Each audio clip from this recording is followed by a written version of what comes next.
Salut à tous! Salut, Salut Arwiz, bienvenue Salut. chez nous! merci pour l'invitation, je suis content d'être là. Bah ouais, c'est cool, on est content de te recevoir. Ah, faut peut-être que tu parles un tout petit peu plus fort, Léo.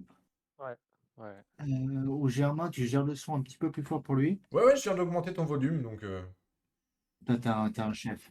Attends, je regarde juste si c'est tout bon en live. Ouais, tip top. ouais, c'est vrai que si personne nous Et... entend, c'est pas terrible, terrible. Ouais, c'est bon. Ouais, bah bienvenue à toi. ouais, C'est vrai qu'on ouais, on a commencé de manière un peu bizarre tous les deux. Je me suis ouais. chauffé. Ah ouais, le mec il s'est chauffé là. J'étais chaud patate là, franchement. Je voulais le défoncer. Ouais, Puis finalement, je non mais comprends, je comprends. l'histoire, pour ceux qui ne connaissent pas, c'est que Léo avait posté, il fait des vidéos donc de revues de main. Il a créé une chaîne YouTube justement pour faire des revues de main high stakes, hein, seulement, je crois. Que high Ouais, il stakes. y a de la... Ouais. Enfin, mid-stake, high-stake, ouais, ouais. Ouais. Et, euh, et la poste et tout, je me dis, pas longtemps avant, il y avait un mec qui faisait le tour de tous les Discord pour poster, c'était quoi? Ouais, soutenez mon ami joueur de poker pour qu'il rentre là, dans la team, je sais pas quoi, etc. Et il pourrissait tous les Discords. Et je me suis dit, putain, encore un? Attends, le mec, Ah en plus, je me mince. suis dit, il me demande, je le mets avec plaisir, mais là, si ça se trouve, c'en a encore un qui pourrait les Discord. Et après, bon, c'est expliqué, il n'y a aucun problème. Et c'est Ouais, avec plaisir, justement, si on peut mettre en avant une chaîne qui fait justement des revues de main, comme fait aussi le Grinder Solidaire et autres, c'est vraiment un grand, grand plaisir, quoi. ouais, clair. Et c'est vrai que ouais, notre premier contact, du coup, c'était un ban, en fait. Donc, Ah, exactement. ça Ouais. commençait bien. Ah, mais je tourne très vite. Après, je redescends, t'as vu, très vite. Mais Ouais, non, non, non, mais c'est ça, c'est que après, tout ce qui se passe par écrit, c'est très froid. Donc, tu sais pas ce qu'il y a derrière. Et, euh, ouais, et après, voilà. moi, je l'ai... Enfin, on s'est vite expliqué, puis de toute façon, je te connaissais à travers les vidéos, donc j'ai bien Ouais, compris. ouais, ouais. Ouais, Bon, il y a Yolan, et Yolan aussi, on en a parlé. Donc. Mais non, non, tranquille, tranquille. Il est pas méchant. Il est pas méchant, t'inquiète pas. Donc, ouais, donc juste, tu peux nous dire, pour ceux qui ne connaissent pas, donc justement, d'où tu viens et qui tu es. ouais. Alors, donc, je suis Léo, j'ai 26 ans. Et je joue au poker depuis mes 16 ans, donc depuis 10 ans. Et je suis pro depuis à peu près 5 ans, il me semble. Et en ce moment, je vis en Thaïlande. Et voilà. Pro de cash Ça fait game, du coup. 10 ans déjà que tu joues. Ouais, ouais, C'est quand même pas mal déjà, hein. Ça te rajeunit T'es pas ça, essentiel. Benoît? Hein? Ça te rajeunit pas tout ça? Alors, toi, je vais te ban aussi. De toute façon, je vais tous vous ban. Ah, je vais tous vous ban, vous allez pas me Vous- saouler. vous- Ça fait D'ailleurs, combien si de vous temps voulez... que vous avez commencé, vous? Germain, il a jamais réellement commencé, lui. Et ça fait combien de temps, Germain? Tiens, ouais, bonne question. Moi, c'était il y a 5 ans, je crois, je me suis lancé, mais je jouais que au poker live, parce que j'avais un casino à côté de chez moi, il y a que des baleines. Donc j'ai arrêté de bosser pour gagner un peu de sous. Et le online, c'était au confinement, là où j'avais plus d'autre choix que de jouer derrière mon écran. Donc, confinement, je dirais Ouais, 3 ans. t'as commencé directement en live, toi. Ouais. Mais comment t'as appris d'ailleurs?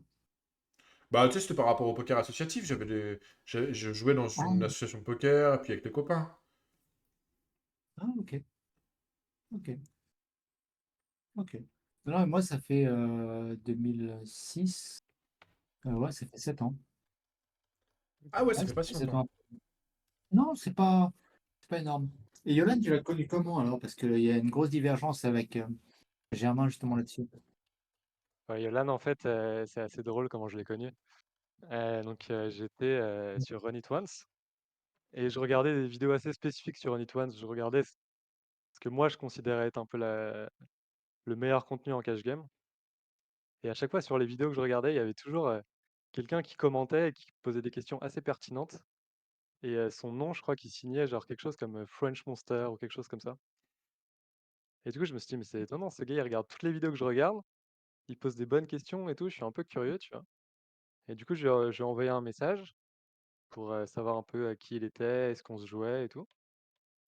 Et en fait, là, il m'explique qu'il vient d'avoir 18 ans, qu'il a découvert le poker à 16 ans et que pendant 2 ans, il a étudié le jeu non-stop sans jouer, en fait. Et du coup, je suis assez intrigué par la situation et en fait, on s'appelle, On fait peut-être une review, je sais plus exactement. Et au final, ce qui s'est passé, c'est que je lui ai proposé un contrat de stacking, parce qu'à ce moment-là, il était en NL50, mais il avait un niveau technique déjà très très solide. Et du coup, on a fait pendant 1 an, je l'ai stacké, je lui ai donné un peu de coaching aussi. Et ça lui a permis d'avoir une première role, en fait, ça s'est bien passé pour lui. Il est monté très très vite, hein. À la fin de l'année, je crois qu'il prenait des shots en 1K alors qu'on a commencé le stacking, c'était NL50, NL100, je crois. Donc Ouais. ça allait super vite pour lui. Et du coup, je l'ai connu comme ça, et depuis, on est resté en contact, quoi. Non, mais c'est marrant parce que justement, ça change complètement l'histoire que Germain racontait il y a 10 secondes sur toi. Tu me l'avais déjà raconté, mais j'ai pas envie que tu le dises directement devant lui. Donc, Germain, t'as compris? Ouais. Non, mais d'ailleurs, c'est marrant parce que quand on a interviewé Yolan, il nous a parlé de toi sans nous dire ton nom, mais il nous a parlé de cette époque Ronnie Twice, là où il a fait une rencontre avec un gars qui l'a stacké, etc. Donc en fait, il parlait de toi sans qu'on le sache. Ouais, c'est cool ça. Ok, ouais. Ouais, et c'est vrai qu'instinctivement, à partir du moment qu'il y avait un gars qui le stackait tout ça, je pensais plus à un gars beaucoup plus vieux déjà. Ah ouais. Ouais, Donc, c'est marrant. ouais, ouais, ouais. Mais non, non, c'est marrant. Mais c'est vrai, ce côté de Yolan, avant, peu de gens le connaissent. Ouais, Ouais. Moi, je le connais plus avant que maintenant, en fait, parce voilà. que Et c'est ça, moi, j'ai c'est ce qu'on toujours. avait discuté Ouais, ouais, ouais. quand on en avait parlé tous les deux. Ouais. Et comment tu t'es formé, toi? Comment t'as appris? Comment c'est venu tout ça? Le poker? Euh, Bah, j'ai appris pas mal par l'expérience au final, parce qu'au début, j'ai beaucoup joué, j'ai beaucoup regardé de vidéos aussi. Et je pense que pendant longtemps, bon, il y a 10 ans, il y avait aussi moins d'outils que maintenant, mais pendant longtemps, j'ai pas été. Enfin, j'étais très compétitif, mais j'étais pas super professionnel. Du coup, j'apprenais des vidéos sur Internet, mais c'est à peu près tout, tu vois. Et après, bah, en ce moment, je dirais que là où je travaille le plus, c'est sur GTO Wizard. Bosser énormément les sims, reviewer énormément de HH, m'inspirer aussi des joueurs que je trouve compétents sur YouTube. Donc, je vais essayer de toujours être un peu au courant de ce qui se passe, de suivre un peu les high stakes, de suivre un peu. Enfin, j'aime bien m'inspirer certains joueurs aussi de leur approche du jeu, quoi. Par exemple? Et bah, par exemple, j'aime bien regarder ce que va faire Gooscore, ou ce que va faire Uri Peleg, ou ce genre de personnes, tu vois. Et j'aime bien juste regarder leur live play et regarder un peu eux comment ils approchent les spots. Ou même Yolan, tu vois, l'autre jour j'ai regardé une de ses vidéos et je trouve c'est assez intéressant parce qu'en fait il a un jeu. Enfin, je pense qu'il a une manière assez atypique, un style assez atypique. Et, euh, et du coup c'est intéressant parce que Salut. ça te pousse un peu à voir le jeu d'une vision un peu différente. Donc j'aime bien ce genre d'inspiration. Et sinon ouais, c'est à peu près tout aussi. J'avais un groupe de travail sur mes 5 premières années à peu près. Ouais. Et, et voilà, un groupe de travail avec plusieurs joueurs de mid-stake, ouais. Et aujourd'hui, tu joues en quoi alors, essentiellement? Et aujourd'hui, je joue de la NL 400 à la 1K. Je fais aussi un peu de Zoom 200 et je fais aussi un petit peu de shot au-dessus de temps en temps. Ouais, tu m'as dit, on s'était croisés sur ACR, là, quand je faisais quelques vidéos, c'est ça? Comme ça, on Hmm, est croisés ou un truc comme ça. je connais pas ton pseudo sur ACR, mais sûrement qu'on a dû se jouer parce que Je vais je dire joue un sur truc, ACR. je sais même plus. C'est Ben. Si, c'est Ben Caris que j'ai mis sur ACR, je crois. Je crois que Ok. c'était ça. Ouais, c'était Après, ça. vu que je suis en Thaïlande et que je joue le matin, je pense que moi, quand je grind, en fait, il doit être 3 heures du match chez toi. Donc ça se trouve, en fait, Ouais, ça se ouais, trouve, non, en pas fait, sur on du se. match, non. Ouais. Non, non, non. Non, non, c'est pas moi. Non, je crois, alors, c'est peut-être pas toi, c'est un autre, alors je l'ai croisé, quelqu'un qui m'en avait parlé, c'est pour ça. Non, mais c'est cool. Et pourquoi cette envie de faire une chaîne, justement, et de faire des revues de main, tout ça, c'est... Euh, Bah, j'ai deux objectifs. C'est que déjà, je suis vraiment. Enfin, j'aime beaucoup le jeu, tu vois, et j'ai l'impression que presque plus ça va. Enfin, en tout cas, j'ai une approche du jeu qui a un peu évolué au fil du temps. Et en ce moment, je suis vraiment passionné par le jeu, par la théorie. Et j'ai envie de partager ça. Et je crois que ce qui me plaît le plus d'ailleurs sur la chaîne, là, c'est de faire, de prendre des hachages de top top reg, tu vois, genre de Linus Love, Stéphane ou quoi, et de les analyser. parce que c'est un truc que de base, j'aime bien faire. Donc je me dis Ouais. autant le partager parce que si je peux communiquer la passion que j'ai pour ce genre de truc, c'est cool. Et l'autre objectif que j'ai et que j'aimerais bien faire, c'est trouver quelques joueurs, un tout petit groupe de joueurs, peut-être 3 ou 4, bien motivés pour faire un espèce de groupe de coaching. Ce serait mon deuxième objectif, quoi. Ah, mais c'est cool. Non, mais de toute façon, ça se sent que tu es vachement passionné, quoi. Mais tu as essayé d'autres formats ou c'est vraiment No Limit Hold'em? Et non, j'ai jamais essayé d'autres formats. Enfin si, j'ai joué en tournoi, mais c'était No Limit Hold'em aussi. Ouais. Ouais. Ça va, Germain? Ouais, ouais, j'essaie de faire les réglages techniques en même temps, mais je vous écoute, les gars. Ouais, je t'entends, je me suis dit, à mon avis, il est en galère. Non, non, tout va bien. Non, non, c'est cool, justement, Ah oui, je suis en j'avais train pas de vu la faire. question. Ouais, il y avait le titre sur YouTube qui était Blockbet. Yes.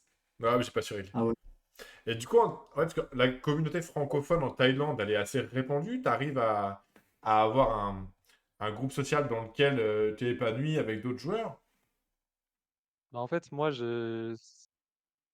c'est pas trop mon objectif de m'associer, enfin de traîner avec des joueurs Hmm. de poker en général, tu vois. Enfin, en fait, si tu veux, je suis arrivé en Thaïlande il y a 1 an, et avant ça, j'habitais à Londres, dans une coloc de joueurs de poker. Et pour t'expliquer un peu, on était genre à Wimbledon, tu vois. Il y avait peut-être 5 ou 6 maisons à 3 minutes de distance à pied les unes des autres. Et c'était 5 ou 6 maisons remplies de joueurs de poker. Ok, ouais. Donc en fait, on était vraiment dans un microcosme poker. C'était poker non-stop. Donc c'est tous les joueurs de MTT qui sont basés à Londres, la team Winamax, tout ça. Et du coup, bah, pendant 1 an, j'ai vécu là-bas et j'étais tout le temps dans ce monde de poker et tout. Et bon, c'était cool, hein, parce que si tu veux, enfin, je pense que ça crée une espèce d'émulation qui est très puissante. Après, moi, au bout d'un moment, j'avais aussi envie de... Enfin, j'ai pas envie que le poker soit toute ma vie, en fait. Du coup, j'ai envie de compartimenter un peu le poker. Donc là, en Thaïlande, j'ai pas de milieu poker. Après, je connais quand même un joueur, Julien, qui est un grinder de cash aussi et qui est un bon ami qui est à Chiang Mai, mais j'ai pas trop de cercle poker comme ça, quoi. Parce que à tous les intervenants qu'on a eus, on a souvent abordé le thème de l'entourage, à quel point c'était important pour la progression, pour Ouais, bah, le développement personnel, il faut être heureux, il y a l'entourage poker, mais aussi l'entourage proche, la famille, les amis, etc. Et on doit choisir notre entourage. Donc, par exemple, euh, il y a ceux qui choisissent d'être joueur de poker pour ensuite pouvoir profiter, voyager, etc. Et il y a ceux qui voient ça sous un prisme différent en disant que ils veulent voyager pour être joueur de poker. Enfin, tu vois, soit tu voyages pour être joueur de poker, soit tu es joueur de poker pour voyager. Et du coup, chacun y trouve son compte. C'est Théo, rappelle-toi Benoît qui disait ça. Qu'en fait, lui, il attendrait pas d'arriver en fin de carrière pour profiter d'une vie de rêve. Il veut que le poker lui permette d'avoir la vie qu'il a toujours rêvé. ah ouais. En tout Là, cas, je toi, crois que t'es pas. non, mais tu vois, au moins, t'es parti à Londres. Du coup, t'as fait des efforts pour se retrouver dans un environnement propice à la performance.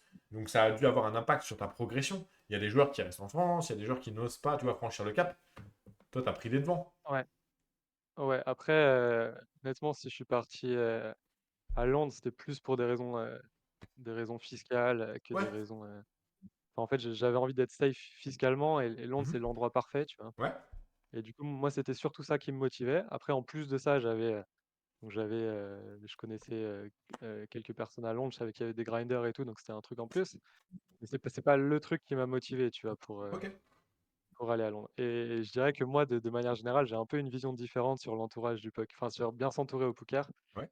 C'est que j'ai l'impression que, enfin, en tout cas pour moi, tu vois, ça va dépendre des gens et tout. Mais moi, j'ai je ressens pas tellement ce besoin d'avoir un entourage poker, d'échanger avec des gens au poker, sur la stratégie pour progresser ou quoi. J'ai l'impression que ça m'a aidé par le passé. Et je pense qu'avoir un groupe poker, si c'est vraiment bien cadré, et si c'est dans des conditions bien particulières, ça peut être utile. Mais je pense aussi qu'il y a un risque de perdre énormément de temps en fait d'avoir un groupe poker parce que tu peux te perdre, à avoir des discussions sans fin sur des coups. à discuter du reste de ta life non-stop, tu vois? Enfin, je sais pas, mais j'ai l'impression qu'en fait, c'est pas forcément, si productif que ça et quand je vois le travail qu'on peut faire, par nous-mêmes et l'efficacité qu'on peut avoir en travaillant 1 heure, en étant concentré, comparé à quand on est à 4 à discuter en même temps, à réfléchir en même temps et tout, pour moi, c'est le rapport, il est pas forcément si intéressant. Après, je pense que c'est quand même important d'avoir des contacts avec d'autres joueurs pour avoir des points de vue différents. Mais moi, je le fais plus à travers les vidéos qu'à travers des groupes, quoi, en fait, de manière générale. C'est ce que je te disais, j'ai remarqué souvent quand on parlait des revues de main, et cetera, à plusieurs. Et je te disais, moi, je ne supporte pas les groupes comme ça parce qu'à la fin, tout le monde donne son opinion. Ça part en live, personne ne va changer et à la fin, tu as perdu du temps. Ouais. Mais c'est un peu ce que je reproche aussi à certaines fois au groupe, quoi.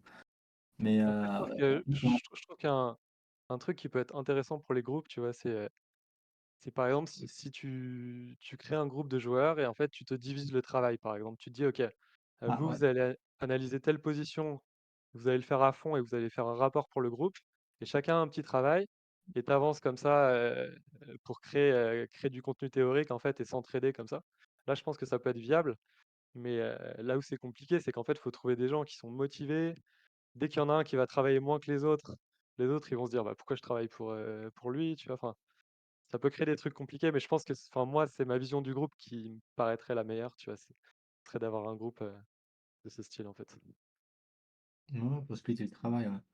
Ouais, non, je suis Ouais. d'accord. Ouais, Et avec ouais, vas-y, non, Germain. ouais, l'idée, c'est de pouvoir le synthétiser les résultats obtenus de la meilleure manière possible. Ouais, Et ça, c'est hyper intéressant. Ouais.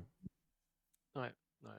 Bah, tu sais, c'est pas évident parce que j'ai essayé de faire ça avec des groupes qui étaient venus me voir pour, je leur donne des coups de main, mais à chaque fois, les groupes explosent.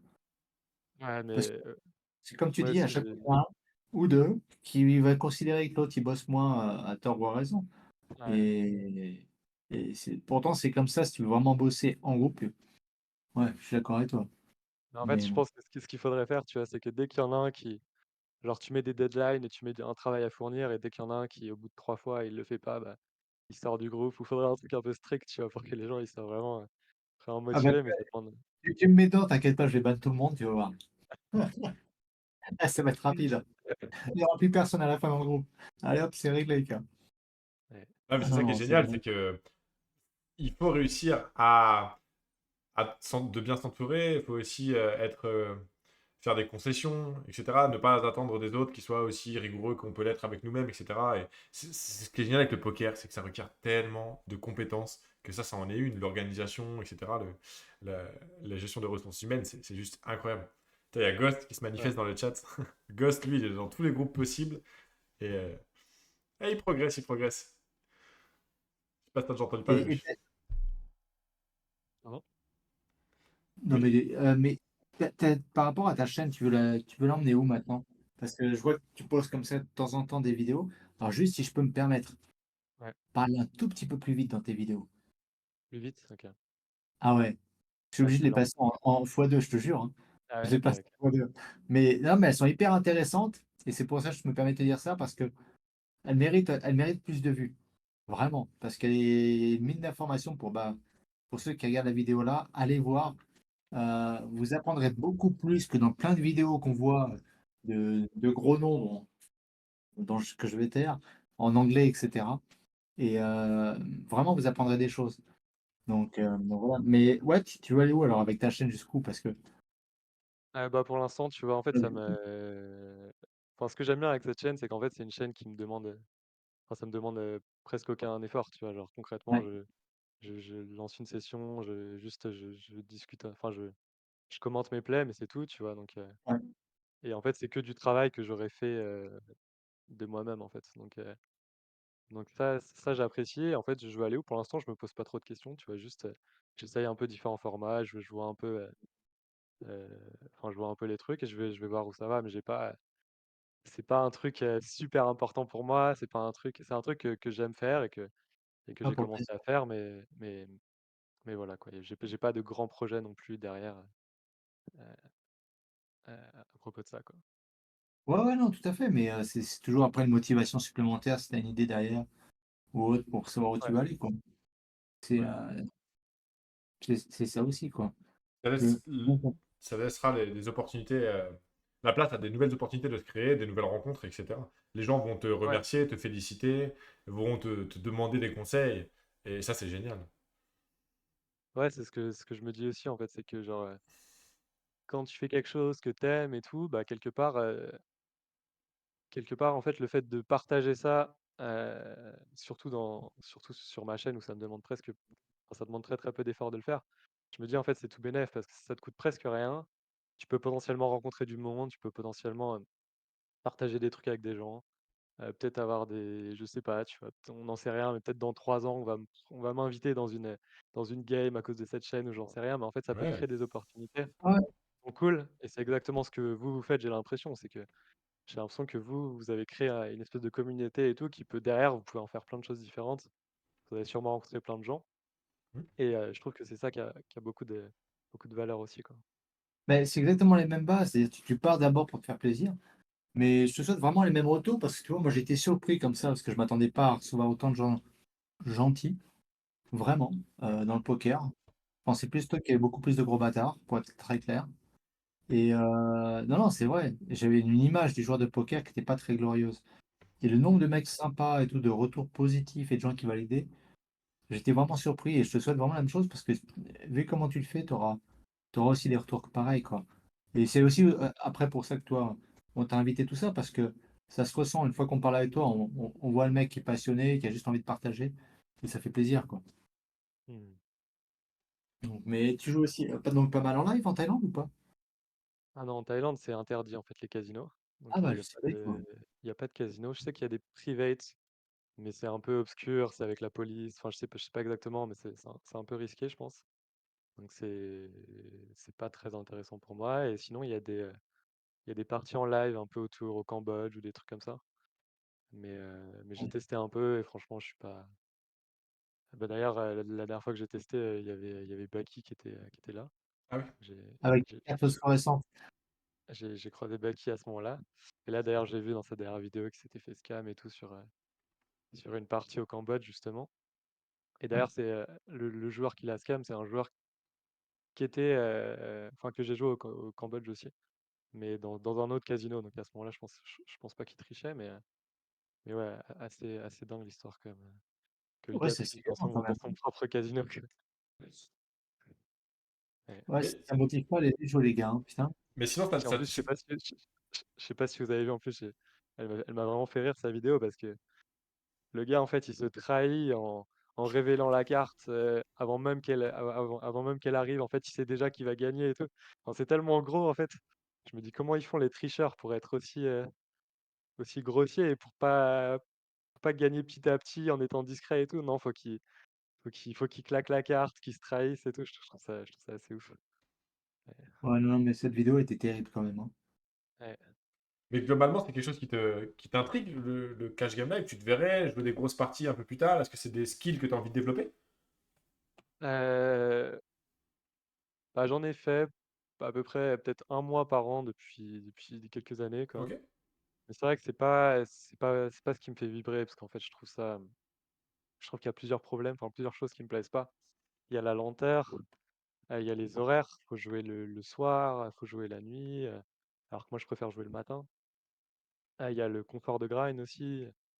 Tu dans un casino, enfin, je sais pas, Ouais.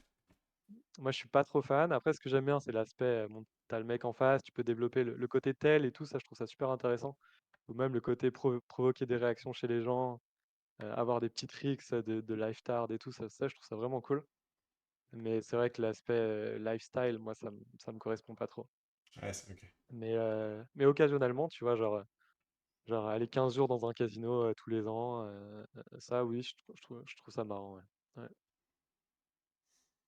Et aujourd'hui, justement, comment tu fais pour bosser? Parce que souvent les questions, tu vois, des mistakes, low stakes sont un peu perdues par rapport à la logistique, leur manière de travailler. Aujourd'hui, quand tu veux vraiment continuer à progresser, tu fais quoi? Quelle est ta manière de travailler à toi? Moi je pense qu'il y a une base qui est genre la base la plus importante, tu vois, et que tout le monde devrait faire, et rien que ça presque ça suffit à progresser très longtemps. C'est juste après chaque session, en fait, on review tous les spots qu'on a notés. On le review avec le solver, enfin moi, ce que je fais. Et en fait, pour chaque erreur que j'ai fait, que ce soit une erreur, en fait, chaque erreur que j'ai fait, j'essaye de savoir pourquoi j'ai fait l'erreur, où j'ai fait l'erreur, et de le noter en fait, et de comprendre en fait. Bon, des fois, c'est des erreurs, ça peut être soit parce que t'avais une mauvaise connaissance GTO du spot. Toi, c'est parce que tu étais trop fatigué. Toi, c'est parce que t'as pas pensé assez explos et tu étais bloqué sur la GTO. Enfin, en fait, il peut y avoir mille raisons pour les erreurs que tu fais. Mais une fois que tu arrives à trouver la raison de ton erreur et que tu la notes, ou en tout cas que tu la gardes en tête pour que la probabilité qu'elle se reproduise diminue, et ben en fait, c'est une manière de progresser pour moi qui est. Enfin, j'ai l'impression de beaucoup progresser en faisant ça. Donc ça, pour moi, c'est un peu le socle de base, l'exercice de base à faire. Et ensuite, le deuxième truc très important, c'est, ça va être ça va être la théorie un peu bête et méchante. Donc, d'apprendre les range preflop, d'apprendre les stratégies au flop dans tous les spots. Ensuite, en fonction des turns, les textures et tout. Donc ça va être plus un travail un peu bête et méchant de théorie. Et après, on peut rajouter d'autres aspects qui vont être. Vous, je sais que vous faites la MDA par exemple. Moi, c'est un truc que j'ai jamais fait, mais je trouve ça intéressant. Il peut y avoir regarder des vidéos et s'inspirer de joueurs, ou faire étudier ses stats ou ce genre de choses. Après, il y a plein d'autres petites manières de travailler. Mais pour moi, les deux principales, c'est analyser ses erreurs et les travailler et puis travailler la théorie un peu brute, quoi. Moi, j'aime beaucoup ouais, le premier conseil que tu as donné sur le fait de débriefer l'erreur, d'où vient l'erreur. Et en général, c'est quelque chose d'assez profond et de récurrent. Mais je trouve que ça permet surtout Ouais. d'accepter ses propres erreurs et de comprendre que c'est en les faisant, en fait, qu'on va progresser. Et in-game, quand Ouais, tu sais que derrière, tu vas avoir ce feedback, et ben en fait, tu vas pouvoir gérer ton agressivité ou en tout cas contrôler ta passivité, parce qu'on est tous, l'humain est censé être passif de nature. Et du coup, il ne faut surtout pas être poker. Et donc, à ne pas avoir peur de faire des erreurs, les accepter et redresser la barre, je trouve ça génial. ouais. Puis moi, en fait, avant, tu vois, enfin, j'étais assez perfectionniste, et du coup, dès que je faisais une erreur, ça pouvait me rendre malade, en fait. Ouais, Genre, par exemple, si je fais une mauvaise session où je passe 5 buy-in parce que j'ai bad run, bah, ça va pas m'affecter plus que ça. Mais si je les perds parce que j'ai fait des erreurs, mais là, je vais me sentir très très mal, en fait. ok. Et du coup, j'avais ce truc. Et du coup, moi, vraiment, je me suis guéri de ça en me disant, OK, mais chaque erreur, du coup, je vais la travailler et à la fin, j'aurai moins de probabilité de la faire et du coup, elle me fera gagner de l'argent à long terme. Et du coup, ça m'a vraiment aidé pour ne plus être affecté. Enfin, en gros, maintenant, quand je fais une erreur, bah, je me dis, OK, bon, j'ai fait l'erreur et en fait, j'apprends quelque chose et du coup, je le vis beaucoup mieux qu'avant. Et en plus, on a la chance maintenant de pouvoir, de plus être dans ce truc de doute où avant, par exemple, tu avais pas le solver, tu avais rien. Et en fait, tu faisais un coup et tu savais pas si tu avais bien joué ou si ou non, en fait, tu pouvais être résultat orienté, tu savais pas trop. Et maintenant, tu as la chance d'avoir un solver, donc ça va te donner une première réponse. Et après, si t'es pas sûr, malgré le solver, si tu penses que ta décision a été peut-être bonne en explo et tout, bah là, tu peux la soumettre à un joueur qui est meilleur que toi. Moi, j'ai eu ça il y a pas longtemps, j'ai fait une très très grosse erreur in-game qui m'a vraiment affecté, parce que c'est très rare que j'en fasse des aussi grosses. Et en fait, j'ai envoyé la main à un grinder français que je trouve meilleur que moi et où je sais il va me donner une bonne réponse. Et donc, je me sentais très mal par rapport à ce coup. Puis lui, il m'a envoyé son débrief. Et après, je dis, ah, bah, c'est bon, je connais les erreurs, j'ai identifié les sources d'erreurs et tout. Et en fait, je trouve que ça libère complètement l'esprit. Et après, enfin, tu te sens beaucoup mieux, quoi. Et elle venait d'où cette erreur? Alors, mauvaise compréhension du spot, tilt ou. Ouais, un mix de plusieurs trucs, en Ok. fait. Genre, Tu te rappelles de la main exactement? je me rappelle, à peu près, mais Ah, je suis pas sûr de dire exactement la texture du board et tout. Mais peut-être que je ferai une vidéo à propos de cette main, en fait. Ah vas-y, je suis yes! curieux Euh, maintenant. Parce que enfin, c'est une erreur. C'est vraiment la pire erreur que j'ai faite depuis un an, peut-être, un truc comme ça. Et, euh, et juste voir le process de bah, en fait, ce que j'expliquais, tu vois, comment se guérir entre guillemets de cette erreur, je trouve ça intéressant. Donc peut-être que j'en ferai une vidéo. Ouais. Et ben c'est pour ça que les gars, il Ouais, faut que vous allez follow la chaîne YouTube pour connaître la main en question. Ouais. Ouais, ça donne trop envie parce que ça se trouve, toi, l'erreur de fou que tu as faite, la pire de cette année, c'est des erreurs que je fais tous les jours. Ça se trouve, la différence entre Non, non, les non, joueurs de mid-steak et c'est vrai, high-steak. non, c'est vraiment une erreur que tu fais une fois. Enfin voilà. Mais bref, peut-être qu'un jour, j'en ferai une vidéo. Ouais. En tout cas, c'est cool d'en rigoler après coup. Enfin, et Yolan, par exemple, je crois que lui, pareil, était très rigoureux envers lui-même. Et quand il était avec Baki à l'époque, il s'autorisait des cartons, des espèces de cartons jaunes, tu vois. Tu te fixes des objectifs de session, etc. Et quand tu vas un peu trop loin dans l'explo ou peu importe, tu t'autorises un carton jaune, voire 2 cartons jaunes par session. Et pareil, ça permet d'accepter l'erreur. En tout cas, il y a plein de techniques pour l'accepter. C'est ce que les coachs de performance aussi arrivent à faire comprendre aux élèves. Je ne sais pas si toi, tu es friand d'avoir recours à des coachs mentaux, coachs de performance. Euh, Bah, en fait, c'est particulier parce que moi, dans mon groupe de poker que j'avais mes 5 premières années à peu près, j'avais Lolo de PMS Ok. dans mon groupe. Et du coup, j'ai jamais pris vraiment de coaching avec lui, mais j'ai tellement discuté avec lui que Ouais. j'ai l'impression d'avoir un peu, enfin, son aspect coaching mental et tout, il est un peu infusé en moi. Donc je dirais que ça a été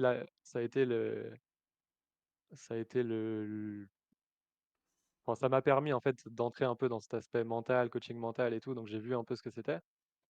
Euh, et c'est quelque chose que j'ai pas recours maintenant à des coachs mentaux, mais par contre, j'essaye pas mal de faire d'introspection, d'écrire sur moi-même ou le poker ou sur comment j'ai vécu ma journée, qu'est-ce que je voudrais faire de mieux, qu'est-ce que je voudrais améliorer et tout. Donc je suis pas mal dans cet aspect-là euh, d'essayer de m'améliorer, mais enfin non, je prends pas de coaching mental ou quoi.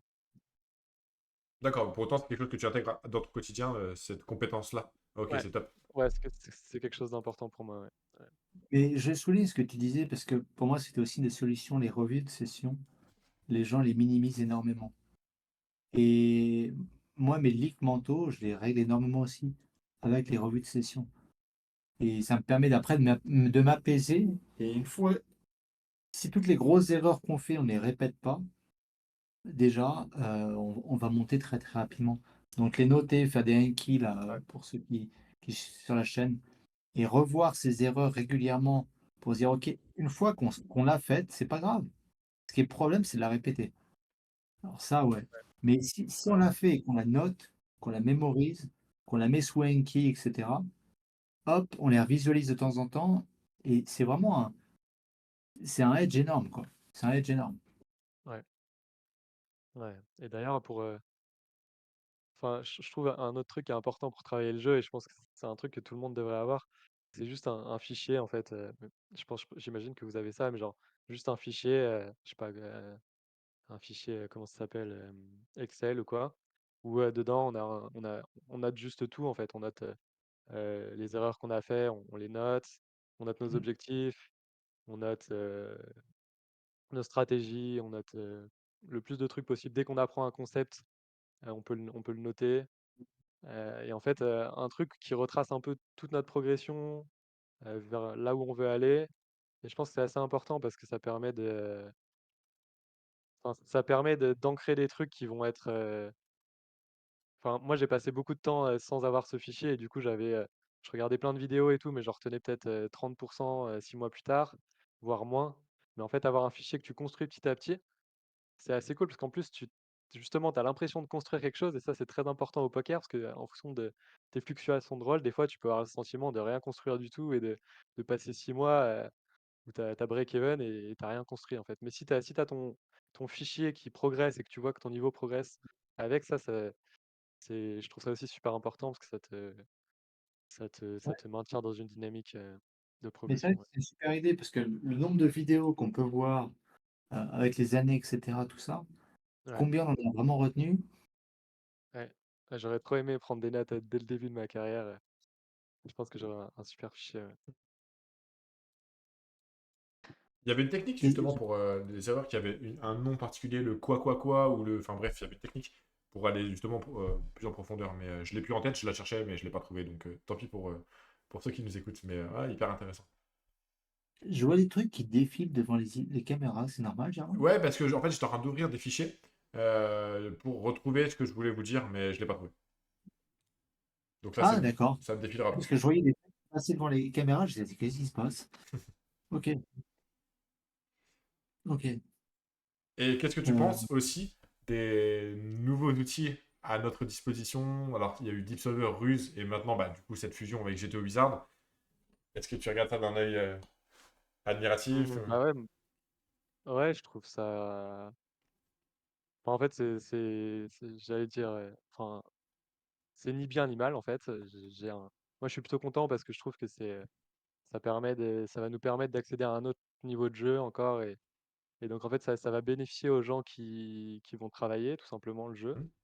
Et moi, vu que je compte bien me servir de ces outils, bah, je suis plutôt content. Après, le seul truc, c'est que je me dis que, enfin, en fait, j'ai l'impression que j'ai l'impression qu'on va se diriger un peu vers une autre ère du poker où maintenant, ça va être très facile d'atteindre un niveau assez élevé. Enfin, très facile. Ça va être beaucoup plus facile, beaucoup plus accessible. Et du coup, en fait, j'ai l'impression que les edges entre les règles vont se réduire et que ça va être vraiment sur des détails et que le jeu va un peu changer. Et peut-être que du coup, justement, la MDA va peut-être encore, enfin, ça va peut-être être le truc qui va différencier les gens parce que si justement tu es capable de remarquer des différences de quelques pourcents chez les ouais. gens et que c'est ça qui te permet d'exploiter, ça donnera peut-être encore plus d'importance à la MDA. Donc peut-être qu'il va falloir que je m'y mette. Mais, mais ouais, plutôt content et je trouve que c'est des outils intéressants et que j'aime bien utiliser en tout cas. Ça va être sympa quand justement les solvers utiliseront de la MDA dans le sens où tu prends un joueur, tu connais ses tendances, etc., ou un pool, tu connais ses tendances, tu les décris au solver via n'importe quel biais, peu importe, et lui, en tout cas, via ses tendances remarquées, va te proposer les meilleures solutions. Ouais, ouais, ouais, ça c'est le next level. Ouais, Ouais. ouais, clair. Comme si Ouais, Je ça, crois je que suis. c'est Mobius qui parlait de ça, donc il pensait que le prochain truc ce serait à peu près ça, Ouais. la fusion du solver et de la MDA. Ouais. Mais je suis sûr qu'il y en a déjà qui ont ça parce que les solvers, avant qu'ils soient démocratisés, il y en a déjà qui avaient leur propre solver. Moi, je me rappelle la masterclass de Upswing là, avec, je sais plus comment il s'appelait, le joueur de High Stakes qui avait fait ça. Il avait Kali, son. Ouais, exactement. ouais, Il avait son propre solver perso qu'ils avaient développé. Et le truc était là, mais c'était hyper détaillé, etc. Donc, je suis sûr qu'aujourd'hui, tu as déjà des gros joueurs qui ont déjà développé leur truc. Enfin, et que nous, on aura la version commerciale, grand ouais, public. ouais, Voilà. possible. Nous, on ira au McDo pendant qu'ils sont au gastro, quoi. Ça me fait penser à Armand, il a partagé sur le Discord Solbet que sur Star Caption, je sais pas si vous voyez ce que c'est l'outil qui te permet de jouer avec un interface particulier. Et ben maintenant, tu as une analyse des timings. En gros, le mec, du coup, Oh, tu peux wow. revoir tous ses timings avec toutes ses actions. Mais c'est genre Comment? légal et tout. C'est in-game ou c'est. Ouais, c'est ça. En fait, tu peux voir le timing de chacune des décisions en temps réel. Au moment où il la prend, elle s'affiche. Et en récapitulant, si tu veux. Et du coup, tu peux. Bah, on sait. Justement, Benoît avait présenté ça, l'analyse des timings. Avant, on se basait sur notre intuition, notre expérience pour analyser un timing, alors que maintenant, tu as de la data, en fait. Tu sais très bien Ouais, que, je sais pas si tu as vu notre vidéo ou la vidéo de Saulo Costa, mais des études montrent que, par exemple, si le joueur te 4 bet en plus de 5 j'ai vu ça. secondes, Ouais, bah, ouais, du coup, tu auras une FE de 10% de plus à 5 bet job, etc. etc. Donc, c'est ce genre ouais, de détails qu'on va intégrer dans notre capacité à prendre des décisions. Et surtout sur les tables Zoom, c'est encore plus intéressant. Ouais, Parce je que les pense. gars, ils sont moins dans la réflexion. Ils sont plus, ils ouais, réfléchissent pas s'ils prennent leur temps ou pas. Donc, s'ils ont une paire d'as sur une de leurs 4 ou 6 tables qui jouent en Zoom, les mecs, ils vont vouloir donner la priorité. prioriser. Ouais, ouais, Donc, c'est sûr que t'as pas une paire d'as si le mec il tombe pour 4 bêtes, t'inquiète pas. ouais. D'ailleurs, c'est marrant, ça c'est. Je me rappelle, c'était un joueur de tournoi qui m'avait dit ça. C'est qu'en fait, au début, quand tu lances tes sessions de tournoi, tu vois, les joueurs, ils ont peut-être 12 tables. Et en fait, du coup, forcément, ils priorisent tout le temps, genre, As-Roi, ils vont toujours les jouer en premier, tu vois. Donc en gros, dès qu'un joueur faisait un open, mais qu'il avait pris 20 secondes de time bank, tu vois, genre, il avait tendance à 3 bet beaucoup plus parce qu'il sait que les mecs, ils sont sur 12 tables et que direct, ils vont se focus sur les premiums. Donc, ouais. en Zoom Ah, et en bah, tournoi, c'est ça ce que marche j'ai plus. expliqué dans la vidéo. C'est Costa, lui, il a carrément pris le pool de joueurs qu'ils ont, un metagame, donc je crois qu'ils sont une centaine de joueurs, un truc comme ça. Ils les ont fait jouer sur un bot, et après, ils ont analysé les timings qu'ils jouaient, etc., tout ça. Hmm. Et par rapport à ça, ils ont tiré des stats. T'es là, wow, attends, Ouais. Il s'appelait Et le du coup, compte Twitter de. Ah, pardon. ouais, le truc de Stars, là, où tu peux voir les timings, et du coup, ça te donne, par exemple, ça te dit, ah, là, son timing, il est plutôt weak ou plutôt strong, c'est ça le... Non, mais par contre, Armand avait fait cette proposition-là que tu puisses intégrer un code couleur sur l'apparition du timing. Parce que si le timing Ah. est par exemple faible, du coup, tu le traduis comme Après, étant weak et tout. Donc après, à toi d'intégrer un code couleur. Mais par contre, en fait, si je vous dis tout ça, là où je veux en venir, c'est que on pense que le poker va devenir quelque chose de plus en plus technique du fait des logiciels et des solvers de plus en plus poussé avec des puissances de calcul incroyables. Mais aussi, si on s'intéresse de plus en plus à ce genre de détails, les timings et tout, ça peut devenir aussi fun pour pour le fiche, parce que le fiche, il peut regarder les timings, il peut avoir cette impression de dynamique et d'intuition. Donc c'est cool aussi. ouais, mais après, enfin, le truc, ça, le problème, c'est que ça va profiter uniquement aux règles, je pense, parce que tu vois, ouais. enfin, en fait, les règles, ce qu'ils vont faire, si ça se développe, c'est qu'ils vont tous, limite, on va pouvoir mettre un truc où à 15 secondes, enfin, genre tu prends ta décision et 15 secondes plus tard, le coup est joué, tu vois, pour te protéger de l'analyse des timings, ou alors tout le monde va faire en sorte d'utiliser tout son time bank pour jouer, On ou y va- je sais pas, ouais. Ah, en mais fait, ça va être ça. les gens ils vont On se va protéger, tu se vois. tenter à fond, ouais. Et moi, c'est déjà ce que j'essaye de faire. Par exemple, à chaque fois que je 4 bet, surtout depuis que j'ai vu la vidéo de Paulo Costa, bah en fait, j'utilise toujours 80% de mon time bank et c'est un peu une règle que je me suis donnée et voilà quoi. Bah, c'est Ouais, pareil. Vas-y, Benoît. non, vas-y, vas-y. J'essaie toujours d'oversync mes timings à bet vite quand je veux que la personne pense l'inverse, etc. Et en fait, j'ai l'impression que ça me rapporte très peu de V. Mais par contre, ça m'en rapporte pas directement, mais ça m'oblige à être focus. Et ça, c'est très bien. Peut-être que je gagne en capacité de concentration du fait que je m'amuse avec ça. Hmm. Tu t'amuses sur des trucs bizarres, toi, quand même, hein. Tu joues sur ton timing pour qu'à chaque fois le gars. Oh là là. Bah, en fait, c'est quelque chose que moi j'intègre beaucoup, l'interprétation des timings. Donc je me dis que je dois pas être le seul. Ah Et oui, donc du coup, l'interprétation des timings. Ouais. Mais après, si tu joues toi pour essayer d'inspirer. Après, bah c'est oui. ce que j'avais essayé. On avait discuté avec Yolan d'ailleurs là-dessus. Mais on n'a jamais pris le temps de le faire. On voulait faire une analyse sur la gestion des émoticônes. Ouais, ouais, pareil, j'avais voulu le faire aussi. Savoir si quand tu chauffes bluff river ou en value, en mettant des émoticônes ou certains types d'émoticônes, tu vas faire plus call l'autre ou pas. Ouais, mais tu rigoles, mais quand on était dans le CFP, à l'époque avec Théo, j'avais envoyé pas mal de HH où en fait, quand le joueur tankait et que j'utilisais des émoticônes, on voyait qu'il y avait une corrélation au moment où il collait pour call muck avec le moment où je balançais l'émoticône. Et ma théorie, c'était que les fiches n'ont pas cette capacité de réflexion in-game. Ils sont pas en train de compter les combos, en train d'analyser la situation de manière mathématique ou quoi. Et en fait, ils essaient de se raccrocher à quelque chose et ils ont besoin de faire preuve de beaucoup de mauvaise foi parce que le fiche perd de l'argent aux tables. Donc quand il y retourne, c'est qu'il y a bien un moment donné, il s'est dit, enfin, j'arrête de jouer, j'y retournerai pas, mais il y a un truc qui fait que. Et donc, du coup, il faut parler à cette partie inconsciente de son cerveau. Et le fait qu'on utilise des timings, il se raccroche à cette idée de ah bah, ok, allez, il a mis. Encore une fois, c'est très inconscient, mais je pense que c'est très intéressant. Et c'était hallucinant de voir, je te dis, l'icône, bim, le mec te call muck une merguez. C'était incroyable. Mais j'ai pas eu le contre-exemple, tu vois. J'ai peut-être. Donc, c'est pas très abouti comme étude, mais c'est rigolo en tout cas de s'y intéresser. Et après, ça dépend des Ouais, profils de joueurs que tu as en face, hein.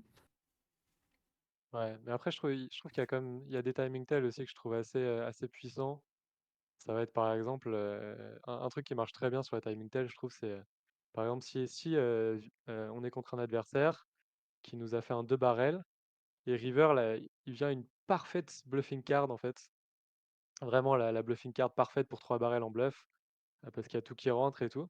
Et bah si le gars est sur cette carte, il utilise tout son time bank, pour moi c'est un signe de force très fort, tu vois? Parce qu'en général, quand il y a la parfaite bluffing card, bah là ils se disent: «Ah génial, je vais pouvoir la bluffer celle-là». Ils Ouais. mettent 3 secondes et ils envoient tout, tu vois? Et du coup quand ils se mettent à tank sur la carte qui est parfaite à bluffer et tout, je trouve que ça c'est vraiment, enfin il y a des petits trucs de timing tell comme ça où ça marche très, très bien, je trouve. Bah ouais, j'arrête pas de Ouais. faire l'inverse. Tous mes values, je les snap en 2 secondes pour que les mecs. Et ça marche pas. C'est bizarre, mais. Ouais. Je dois mal m'y prendre, mais non, mais je suis complètement d'accord avec toi. Les bluffs sont beaucoup. Mais après, ça dépend du contexte, tu vois. Par Ouais, exemple, si, enfin, là, je t'ai parlé d'un contexte où il y a une bluffing card parfaite qui arrive river, mais s'il y a une autre carte qui arrive, ça peut être peut-être qu'il vaut mieux c'est un timing tel différent, tu vois. Enfin, en fait, ouais. je trouve que c'est assez lié au contexte aussi, quand même. Mais overall, c'est vrai que les bluffs sont beaucoup plus faciles à calibrer et donc demandent beaucoup moins de temps à la prise de décision. Que comme les values, on a quand même différents sizing à notre disposition. Du coup, en général, plus ça tank, plus la probabilité que ce soit une value N qui se prépare à bet est importante selon moi. Et c'est vrai que bah, j'ai remarqué ça quand ça push en 2 secondes. C'est toujours des coups très intuitifs, des draws ou des airs qui avaient l'intention de prendre. Mais après, c'est que mon expérience, j'ai pas de statistiques à vous sortir. Je t'avais Ouais, fait une vidéo ouais. là-dessus, tu l'as même pas regardé, quoi. Si, si, justement. Si, si, Non, tu mais vois. j'oversinthe un peu trop les timings, mais ça m'éclate. Voilà. Bah, écoute, tant que tu prends du plaisir. Ouais, non, mais de toute façon, je pense que c'est important hein, de réfléchir à ce genre de détails et tout, parce que des fois, ça te rapporte une cave, tu vois. Genre, enfin, la Ah non. value, elle peut être vraiment, vraiment importante. Et surtout, ce que j'avais même pas parlé dans la vidéo, ce qui était important et qui avait été pas mal analysé, c'était la dynamique des timings sur les trois streets. Un peu ce que tu viens de dire là, Donc, justement.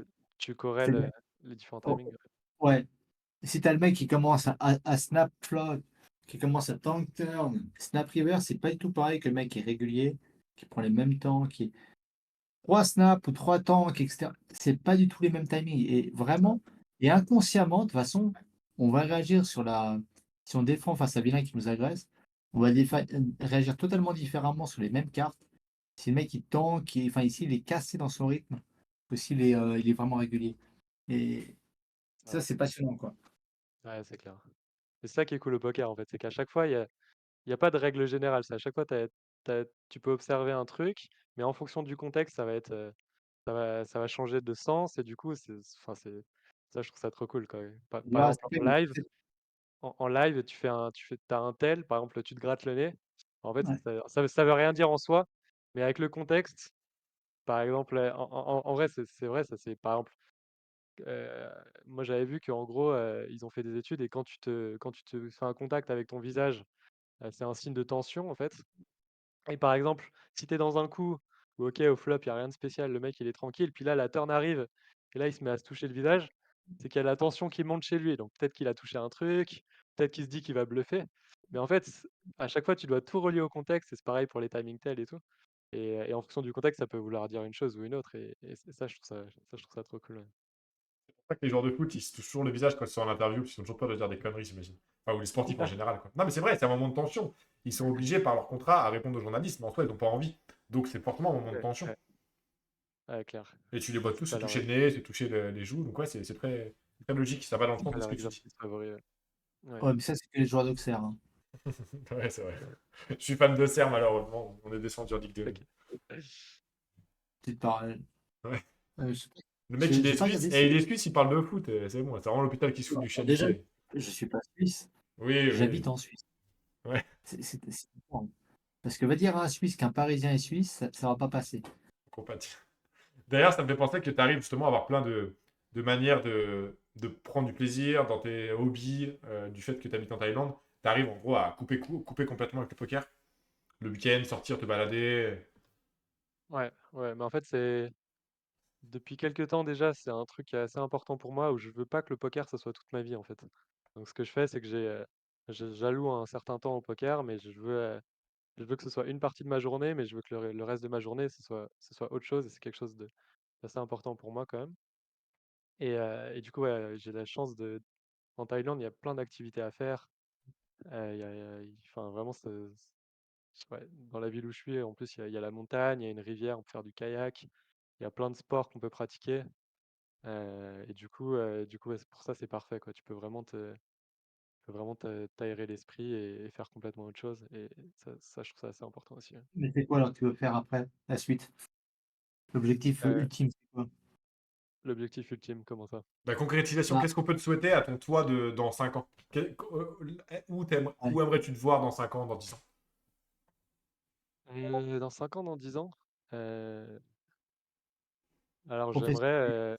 j'aimerais être toujours dans le poker, mais avoir continué à progresser et j'aimerais avoir trouvé un deuxième domaine, une seconde activité qui me passionne aussi et Ah, développer mais les deux en même temps en fait. là, tu l'as pas encore trouvé, cette activité-là qui justement te ferait décoller Ah, sur autre bah, en chose. fait, j'ai des activités que j'adore. Par exemple, en Thaïlande, je fais de la boxe thaï et j'adore ça. Ouais, Mais c'est pas, ça remplacera jamais le poker, quoi. Enfin, je veux dire, c'est pas une activité professionnelle ou c'est pas un truc qui, c'est un hobby, quoi. Ouais. ça, je peux te comprendre. Ouais, mais c'est vrai qu'en Thaïlande, bah, c'est bon, tu as bouffé du pneu, tu as chauffé les Ouais, tibias c'est bon. tranquille. Ah Ouais. ouais. Ouais. Ah, avec Thaïlande. Bah, écoute, je crois qu'on a fait le tour. Je sais pas s'il y avait des questions, Germain, sur Ouais, le ouais, chat. j'ai proposé aux gens de notre chat d'en poser. Et ils ont réagi sur ce qu'on disait, mais ils n'ont pas eu de questions Ouais, particulières. Mais c'était cool. J'espère que les gens t'ont découvert et qu'ils auront plein de questions à te poser par la suite, qu'ils puissent prendre contact avec toi, soutenir ta chaîne YouTube. Et, euh, Ouais, et ça, c'est cool. ouais, carrément. Mais en tout cas, ça m'a fait très plaisir de vous parler parce qu'en fait, on n'avait jamais vraiment discuté Yes? et c'est très cool. J'ai passé un bon moment. et n'hésite pas, je te dis, quand tu as des trucs et tout. Franchement, parce que c'est qualitatif ce que tu fais. Vraiment, c'est cool. Et encore une fois, c'est gratuit, quoi. Les gars, ils se rendent pas compte. Il y a quelqu'un quand même derrière qui prend du temps pour faire quelque chose. Voilà. Ouais, bah, Donc, je peux retourner le compliment pour vous parce que vous faites aussi du super taf. ouais, D'ailleurs, je trouve qu'on est assez alignés sur les. Enfin, moi, j'aime bien l'aspect. euh, Enfin, j'aime bien la méthodologie que vous avez. Et du coup, j'ai l'impression que nos chaînes ont un peu des objectifs similaires, je trouve. mais je t'avais dit, si tu veux Et du faire, coup, c'est cool. Ouais. pour développer justement ta chaîne, si tu veux prendre des plages horaires du live, sur le Twitch, pour faire des revues de main, comme tu fais là, euh, nous, c'est Ouais. avec plaisir, hein. Ok, ouais. Tu Après, vois, mais je préfère faire du décalé que du live, je crois. Ouais. Mais, je comprends. mais Alors ça, j'y réfléchirai, ouais. Ouais, ça je marche. comprends tout à fait. Mais je te dis, hein, vraiment, c'est avec plaisir. Et c'est pour ça que je l'avais proposé à une époque. Parce que si ça peut mettre en avant des gens et les Ouais, lancer justement ouais, c'est pour cool. faire profiter une communauté, vraiment, c'est avec plaisir, quoi. Ok, ok, top. Ça marche. Tu vois. Bah, écoute, J'apprécie. merci à toi en tout cas. Et Ouais, bah, merci à tous. merci à vous. Ciao, les gars. Allez, ciao, ciao, à la prochaine. Ciao les gars!